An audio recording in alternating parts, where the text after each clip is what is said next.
Hello दोस्तों, मैं आपका बहुत बहुत स्वागत करता हूं आपके अपने channel Indian institute of stock market पर।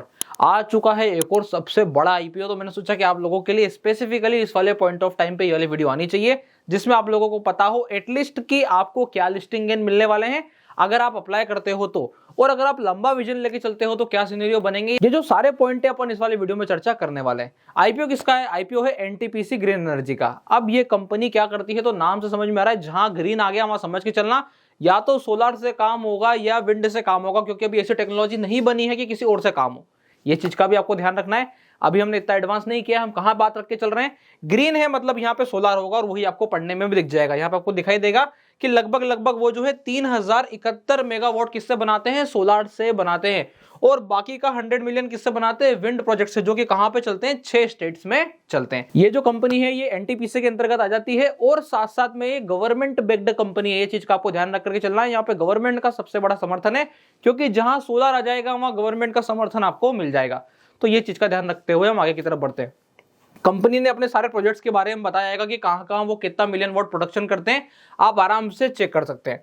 नीचे की तरफ आ जाते हैं। कंपनी ने अपने कुछ प्लस पॉइंट्स बताए, तो आप एक बार प्लस पॉइंट देख लीजिए। प्रमोटेड बाय एनटीपीसी लिमिटेड, जो कि मैंने आपको भी बताया कि एनटीपीसी की ही सब्सिडरी वाली कंपनी है ये। With its extensive experience in large scale project executions, maintain strong relationship with of takers and suppliers and showcase significant financial strength. तो ये जो पॉइंट है ये आपको बिल्कुल नीचे में फाइनेंशियल स्टेटमेंट्स में भी दिख जाएगा। अभी अपन देखेंगे नीचे चल के कि इनके फाइनेंशियल कंसोलिडेशन स्टेटमेंट्स क्या बोल रहे हैं, जिसके हिसाब से हम अंदाजा लगाएंगे। क्योंकि किसी भी कंपनी में इन्वेस्टमेंट करने में सबसे पहला पार्ट जिसका आता है वो आता है कि कंपनी प्रॉफिटेबल है कि नहीं। अगर आप लोगों ने मेरी प्रीवियस आईपीओ वाली वीडियो देखी हो तो मैं आप लोगों को बता देता हूं।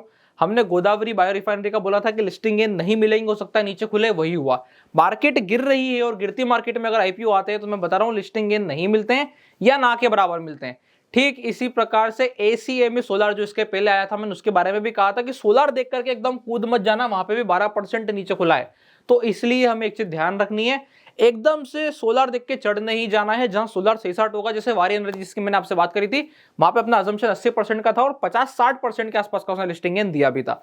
तो ये सारे सिनेरियो को ध्यान में रखते हुए हमको काम करना चाहिए। अब यहाँ पे बात कर लेते हैं कंपनी की इंपॉर्टेंट डेट्स क्या है और क्या क्या चीजों का आपने ध्यान रखना है। तो देखिए यहाँ पे 19 नवंबर से 22 नवंबर का टाइम है जिसमें हम अप्लाई कर सकते हैं। बात कर लेते हैं सबसे मस्त पॉइंट जो इस कंपनी में मुझे अच्छा लगता है वो यही है, और आप लोग भी समझ चुके होंगे कि वो क्या है अगर आप मुझे रेगुलरली फॉलो करते हैं। बोले टोटल साइज है 10,000 करोड़ और हमको चाहिए 10,000 करोड़। कोई प्रमोटर कुछ नहीं बेच रहा, कोई लेन देन नहीं है, कुछ भी नहीं है, जो कि एक बहुत ही प्लस पॉइंट है। यहाँ पर यही सबसे इंपॉर्टेंट पॉइंट होता है। ये पूरा पैसा कहाँ लगने वाला है? कंपनी में ही जाने वाला है, यानी कि कहीं और नहीं जाएगा। जो भी पैसा होगा वो एज इट इज वैसे के वैसे ही इस्तेमाल रहने वाला है। तो ये चीज का आपने ध्यान रख करके चलना है। ये एक प्लस पॉइंट है, इसको बिल्कुल नोट डाउन कर लो।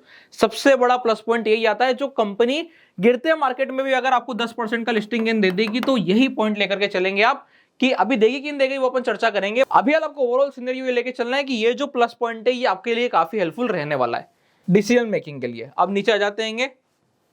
यहां पर आपको लास्ट तारीख जो मिल जाएगी वो मिल जाएगी 22 नवंबर, और उसके बाद आपको लिस्टिंग का पता चलेगा। लिस्टिंग का आपको पता चलेगा 27 नवंबर को। तो अभी हम आएंगे, अभी हम कहां आएंगे? अभी हम सीधा निफ्टी के चार्ट पे आएंगे। सबसे पहले तो ये वाला फॉल क्यों आया इसके बारे में चर्चा करेंगे, क्योंकि रियल रशिया यूक्रेन वॉर वाली स्थिति बहुत खतरनाक पहुंच गई है। 1000 दिन हो चुके हैं और यूक्रेन की तरफ से कुछ मिसाइल्स फायर हुई, जिसकी वजह से चलता हुआ मार्केट वापस से स्पीड से नीचे की तरफ गया था। तो 1000 डेज कंटिन्यूस वॉर हो चुका है, और 1000 डेज कंटिन्यूस वॉर में ये वाला पॉइंट बना था, इसलिए हमको मार्केट में वाला फॉल मिला था। अब ये जो फॉल की मैं बात क्यों कर रहा हूं, क्योंकि ये वाला फॉल सारे आईपीओ की रैली को रोक रहा है। इसको मैं एक बार डेली पे कर देता हूं ताकि आप लोगों को समझ में आए कि हम टॉप से ऑलरेडी 10 से 11% के आसपास करेक्ट हो चुके हैं। करेक्शंस हेल्दी जा रहे हैं, कोई दिक्कत नहीं है। बड़े बड़े मेजर फॉल नहीं आए, बड़े बड़े लाल कैंडल नहीं आए, तो एज सच कोई दिक्कत हाल फिलहाल में नजर नहीं आ रही है। अब बात कर लेते हैं 27 नवंबर को। अगर मैच किया जाए, मैं 27 नवंबर पे एक लाइन ड्रॉ करूं, मैं आपसे क्या बात करना चाह रहा हूं अभी थोड़ी देर में आप समझ जाएंगे। अगर मैं 27 नवंबर पे एक वर्टिकल लाइन डालता हूं तो ये है 27 नवंबर। अब इसको समझते हुए आपने ये देखना है कि क्या यहाँ पे निफ्टी होल्ड करके टर्न अराउंड करती दिखेगी। अगर 27 नवंबर को आपको, या 27 नवंबर के पहले आपको टर्न अराउंड दिखता है, तो मैं मानूंगा कि आईपीओ में आपको लिस्टिंग गेन मिलेंगे। अदरवाइज मार्केट गिर रही है तो आदमी अवॉइड करता है, वो एकदम घुसना नहीं चाहता है, वहां पे बड़े लिस्टिंग गेन नहीं आते हैं। थोड़ा सा आगे की तरफ बढ़ जाते हैं यहाँ से फटाफट में। इंपॉर्टेंट डेट्स की मैंने आपसे बात कर दी है, ध्यान रखिएगा। मैंडेट हमको 22 नवंबर को शाम को 5 बजे के पहले अप्लाई कर देना है।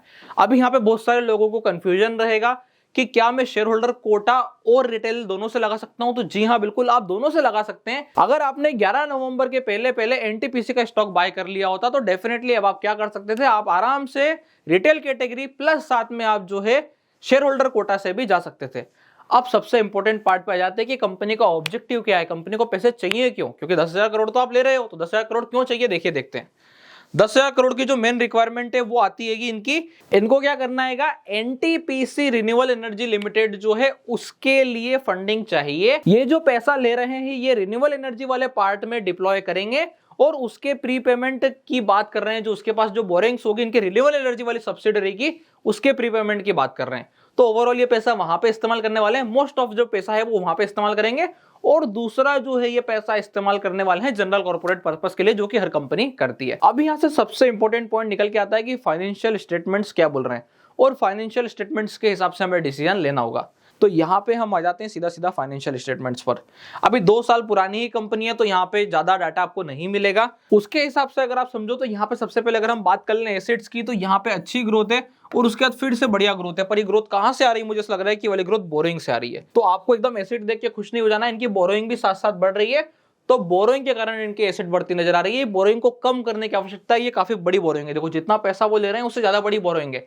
प्लस साथ में अगर आप देखो यहाँ पे रिजर्व एंड सरप्लस देखो तो वो बिल्कुल खाली पड़ा है इसके कंपैरिजन में।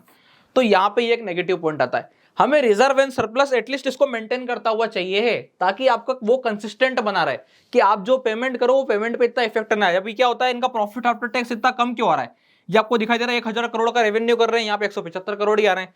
यहाँ पे 2,000 करोड़ का रेवेन्यू किया है पूरे साल में 2,000 करोड़ का रेवेन्यू किया, 344 करोड़ आए। तो इससे अगर आप ये कितने क्वार्टर का डाटा आएगा अपने पास, ये जो है अपने पास 6 महीने का डाटा है, यानी कि 2 क्वार्टर का डाटा अपने पास अवेलेबल है। तो इसके हिसाब से आप इसको इंटू 2 कर दोगे तो आपको लगभग इसी के आसपास का फिगर अचीव करता दिखाई देगा। तो इससे एक चीज समझ में आती है कि अब की बार का भी जो इस वाले साल का प्रॉफिट आने वाला है वो पिछले साल के बराबर ही आने वाला है। तो ये चीज को समझते हुए अभी हाल के हिसाब से इन्होंने जो रेवेन्यू किया उसको भी अगर आप डबल करोगे तो सेम सिनेरियो पे पहुंचेगा। तो परसेंटेज वाइज तो ये वैसा ही कर रहे हैं, पिटाई कहां खा जा रहे हैं, पिटाई खा जा रहे हैं यहाँ पे। ये जो बोरोइंग के लिए इनको इंटरेस्ट देना पड़ रहा है वो इनके प्रॉफिट को खत्म कर रहा है, तो वो इसको जल्दी से जल्दी खत्म करना पसंद करेंगे। अब जैसे जैसे ये कम होता जाएगा कंपनी लॉन्ग टर्म में क्या करेगी, आपको अच्छे रिटर्न्स देना शुरू करेगी, कंपनी अच्छे प्रॉफिट्स पोस्ट करना शुरू करेगी। और ये सबको पता है कि प्रॉफिट आफ्टर टैक्स अगर तगड़ा है तो ये ऑटोमेटिकली रिफ्लेक्ट करता है स्टॉक की प्राइस के ऊपर। अब यहां से बात कर लेते हैं, सबसे पहला प्लस पॉइंट इस कंपनी में आ जाता है कि मेरे को ये 10,000 करोड़ रुपए जो ले रहे हैं ये हमको बिल्कुल पता है कि ये कहां इस्तेमाल करने वाले हैं, खुद के लिए, कोई ऑफर फॉर सेल नहीं है, तो ये एक प्लस पॉइंट आ जाता है। अब दूसरा मैंने आप लोगों से क्या बताया कि आपको सीधा सीधा ये समझना पड़ेगा कि यहाँ पे आपको मार्केट की कंडीशन क्या लगती है, वो बहुत ज्यादा मैटर कर जाएगा, क्योंकि सारा डिसीजन सब यहीं से आएगा। जो भी आईपीओ है सारे आईपीओ क्यों पिट रहे हैं या बड़े लिस्टिंग गेन क्यों नहीं दे रहे हैं, क्योंकि वो जो एक उछाल था, जो एक बायर में जोश था, जो बाइंग चल रही थी, वो हाल फिलहाल के लिए बाइंग अभी हाल के लिए रुक गई है। अब आपने क्या ध्यान रखना है, अगर 27 तारीख के पहले पहले ये तगड़ा खुलेगा, ये दिखेगा निफ्टी में एक बूम दिख रहा है, निफ्टी वापस से 24,200 की तरफ बढ़ चुकी है, 24,200 के ऊपर बढ़ चुकी है, तो अपने को यहाँ पे एनटीपीसी में 10 से 12% के 15% तक के लिस्टिंग नजर आएंगे। पर अब सवाल ये आता है कि निफ्टी अगर ऐसा नहीं चली तो मेरा मानना है कि लिस्टिंग नहीं आने वाले हैं। ऐसे में आपको दिखेगा 2%, 1% या थोड़ा घट के भी खुल सकता है। अब ऐसे में क्या करा जाए, ऐसे में आपको क्या ध्यान रखना चाहिए कि अगर लिस्टिंग इन कभी भी बड़े नहीं आते ना तो हमें एकदम से चढ़ना नहीं चाहिए। हमें हमेशा ध्यान रखना चाहिए कि मार्केट बाद में भी अवेलेबल होता है, बाद में भी अपॉर्चुनिटी देता है। आप कोई सा भी अगर आईपीओ उठा के देखेंगे तो वो खुलने के बाद या तो सीधा ऐसा परफॉर्म कर देगा कि खुलेगा, ऊपर चलेगा, 2-3 दिन ठहरेगा और फिर पूरा नीचे जाता चला जाएगा। एक सिनेरियो हो गया। दूसरा सिनेरियो आपको दिखेगा कि आईपीओ ओपन हुआ, नीचे आया और वापस से पलट करके वापस से उसने बड़ी रैली कर दी। ये वाला सिनेरियो जो है 2 से 3 दिन में होता है और ये वाला सिनेरियो होता है 1 महीने के बाद। तो इसलिए आपने ये चीज ध्यान रख करके चलना है कि आपको ये कैटेगरी आइडेंटिफाई करनी है। मैं मानता हूं कि जो एनटीपीसी है वो बराबर खुल के ऐसा मूव कर सकता है, क्योंकि मार्केट में तेजी बाद में आ जाएगी, तो ये बराबर खुल के या थोड़ा घट के खुल के या थोड़ा ऊपर खुल के और ऊपर की तेजी बना सकता है, ऐसा मेरा assumption है। तो मैंने आप लोगों को मेरा व्यू शेयर कर दिया है। बात आ जाती है कि यहाँ पे अगर मैं डिविडेंड इनकम पे रिलाई करना चाहता हूं तो क्योंकि ये गवर्नमेंट के द्वारा बैक्ड है तो आपको यहाँ पे डिविडेंड्स अच्छे मिलने की पूरी संभावना है।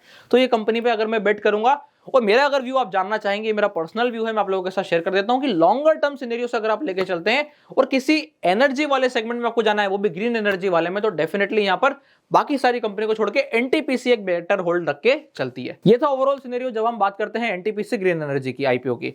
आई होप आप लोगों को ये वीडियो अच्छी लगी होगी, कुछ सीखने को मिला होगा। और अगर वीडियो अच्छी लगी हो तो वीडियो को लाइक कीजिएगा, चैनल को सब्सक्राइब कीजिएगा। इसके अलावा अगर आप लोगों ने अभी तक अपना डीमैट अकाउंट नहीं खुलवाया है तो डिस्क्रिप्शन के नीचे लिंक मिल जाएगा, आप जाके अपना डीमैट अकाउंट ओपन करा सकते हैं। तब तक के लिए बहुत बहुत धन्यवाद।